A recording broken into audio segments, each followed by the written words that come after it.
ગાંધીધામ શહેર ભાજપ મહામંત્રી દીપેશ ભટ્ટ કે જેમણે આત્મહત્યા કરી લીધી।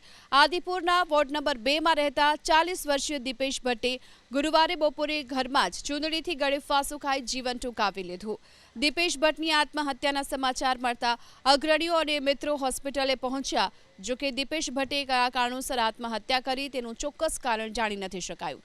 મૃતક દીપેશ ભટ્ટના પરિવારજનોએ આદિપુર પોલીસ સ્ટેશનમાં વ્યાજખોરોના ત્રાસના કારણે આત્મહત્યા કરી હોવાની ફરિયાદ નોંધાવી છે।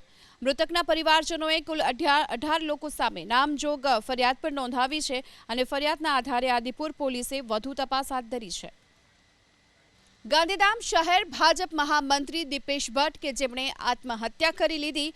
આદિપુરના વોર્ડ નંબર 2માં રહેતા 40 વર્ષીય દીપેશ ભટ્ટે ગુરુવારે બપોરે ઘરમાં જ ચૂંદડીથી ગળે ફાંસો ખાઈ જીવન ટૂંકાવી લીધું। દીપેશ ભટ્ટની આત્મહત્યાના સમાચાર મળતા અગ્રણીઓ અને મિત્રો હોસ્પિટલે પહોંચ્યા। જોકે દીપેશ ભટ્ટે કયા કારણોસર આત્મહત્યા કરી તેનું ચોક્કસ કારણ જાણી નથી શકાયું। મૃતક દીપેશ ભટ્ટના પરિવારજનોએ આદિપુર પોલીસ સ્ટેશનમાં વ્યાજખોરોના ત્રાસના કારણે આત્મહત્યા કરી હોવાની ફરિયાદ નોંધાવી છે। મૃતકના પરિવારજનોએ કુલ 18 લોકો સામે નામજોગ ફરિયાદ પણ નોંધાવી છે અને ફરિયાદના આધારે આદિપુર પોલીસે વધુ તપાસ હાથ ધરી છે।